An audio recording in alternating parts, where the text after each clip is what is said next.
नमस्कार किसान साथियों।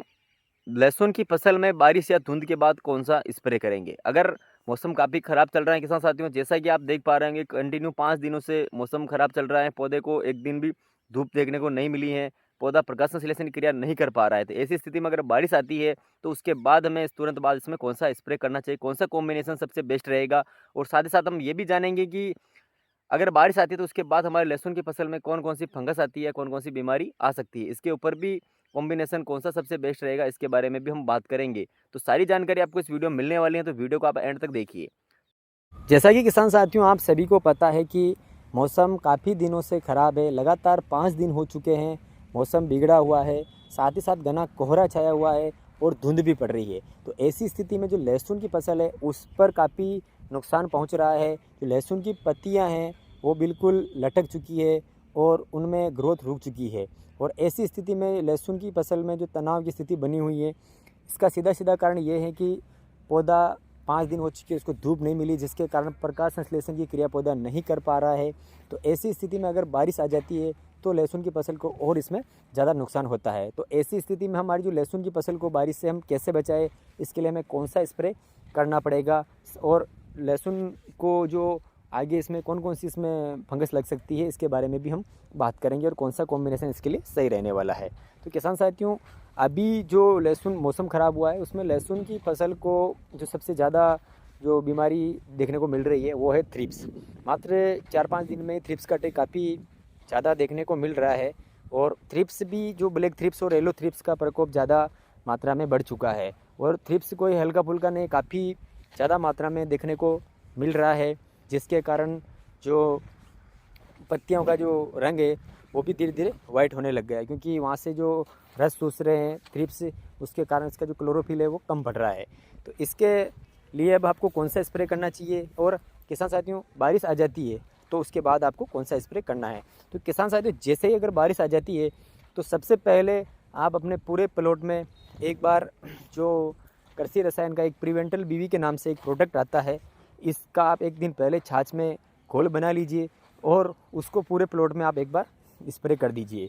क्योंकि ये जो कृषि रसायन का जो प्रिवेंटल बीवी आता है, ये बैक्टीरिया और वायरस के इन्फेक्शन को आगे फैलने से रोकता है। तो हो सकता है कि जो बरसात होती है या इस ख़राब मौसम के कारण जो भी हमारी फसल में जो बैक्टीरिया और वायरस का जो अटैक होता है, तो उससे उसको हम कंट्रोल कर सकते हैं और आगे इसको फैलने से रोक सकते हैं।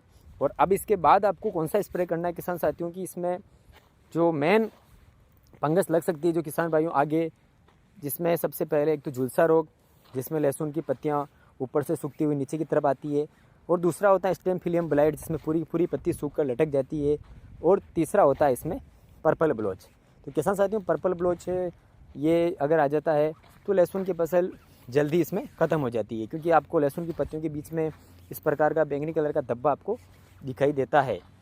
तो ये जो मेन 3 जो फंगस है लहसुन की फसल में बारिश के बाद आ सकती है, जिन किसान भाइयों के भी नहीं आई है और जिनकी आ चुकी है उनको भी अब इसमें कौन सा स्प्रे करना है। दोनों पर जो कॉम्बिनेशन ये काम करेंगे, अगर आ चुकी है उस पर भी और जो आगे नहीं है उसके ऊपर भी। और साथ ही साथ किसान साथियों, जो जलेबी रोग है उसका भी प्रकोप काफ़ी ज़्यादा मात्रा में इसमें देखने को मिलेगा। तो किसान साथियों, अब मैं आपको 3 जो कॉम्बिनेशन बताने वाला हूँ, 3 प्रोडक्ट के बारे में बात करेंगे अपन अलग अलग कंपनियों के, उनमें से आप कोई सा भी एक स्प्रे कर सकते हैं। तो जैसा कि किसान साथियों, जो पर्पल ब्लोच और झुलसा रोग और स्टेम फिलियम ब्लाइट, इन पर जो काफ़ी अच्छे काम करते हैं, इसके बारे में हम बात करते हैं। तो सबसे पहले अगर हम बात करें तो आपको लेना है जो अडामा कंपनी का आता है, जो एजेस्ट्रोबिन प्लस डाइबोनाकोनाजोल वाला जो कॉम्बिनेशन आता है वो ले सकते हो। और उसके साथ में आप मैनकोजेब, जो कॉन्टैक्ट बेस्ड फंगीसाइड का काम करता है।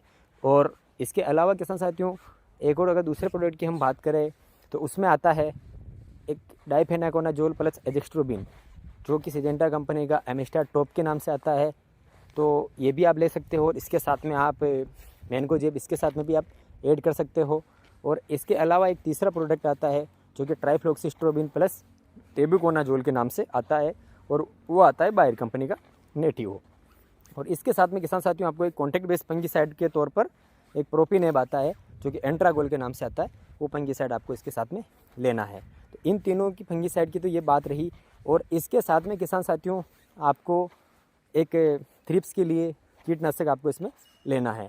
और थ्रिप्स के लिए किसान साथियों आपको अब हल्के टेक्निकल यूज़ नहीं करना है। आपको इसमें जैसे कि आप जो 40-40 फिप्रोनिल प्लस इमिडा वाला जो कॉम्बिनेशन आता है वो ले सकते हैं, जैसे कि लेसेंटा हो गया, या फिर जो गर्डा केमिकल्स का पोलिस हो गया ये ले सकते हैं, या फिर फिप्रोनिल प्लस आप एसीफेट इमिडा क्लोरोफिड का कॉम्बिनेशन भी आप ले सकते हैं। इस प्रकार का आप कोई भी जो हेवी टेक्निकली यूज़ करें थ्रिप्स के लिए तो काफ़ी अच्छा इसमें रिजल्ट देखने को मिलेगा। और किसान साथियों इसके अलावा आपको इसमें एक एंटीबायोटिक और एक चिपको जरूर लेना है। किसान साथियों चिपको जो आप स्प्रे करेंगे तो उसको पत्तियों पर धीरे धीरे नीचे की तरफ फैलाने का काम करता है। और एक इसमें किसान साथियों आप जब पौधे में जो क्लोरोफिल की कमी है और मौसम काफ़ी ख़राब है तो ऐसी स्थिति में आपको एक अच्छा सा मिक्स माइक्रोन्यूट्रिएंट लेना है। और अगर मिक्स माइक्रोन्यूट्रिएंट की अगर बात करें तो इसमें आपको एक कॉम्पो एक्सपर्ट का जो कॉम्बी 2 आता है ये आपको लेना है। और किसान साथियों इसको आपको 20 ग्राम प्रति पंप के हिसाब से आपको लेना है। और इसके अलावा एक जो सीवीड या जिसको एमिनो एसिड्स की बात करें वो आता है, इसी के अंदर जो कॉम्पो एक्सपर्ट का आता है बासफोलियर एलगीएसएल के नाम से एक प्रोडक्ट आता है, इसका आप स्प्रे कर सकते हैं 30 से 35 ml प्रति पंप के हिसाब से। किसान साथियों इसके अंदर विभिन्न प्रकार के एमिनो एसिड्स पाए जाते हैं और इसके अंदर सीवीड भी है और विटामिन भी पाए जाते हैं, जिसके कारण पौधे को स्ट्रेस से बाहर निकालने का कार्य करता है और पौधे की जो इम्यूनिटी यानी कि जो रोग प्रतिरोधक क्षमता होती है उसको बढ़ाने का भी ये काम करेगा।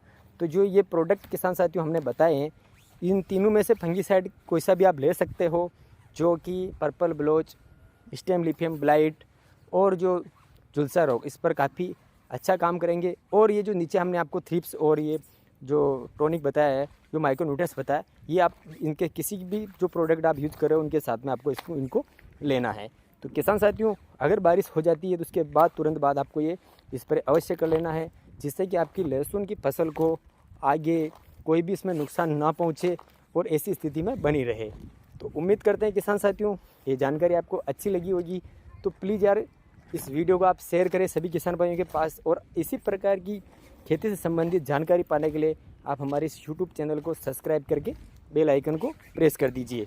मिलते हैं आपको नेक्स्ट वीडियो में, तब तक के लिए धन्यवाद।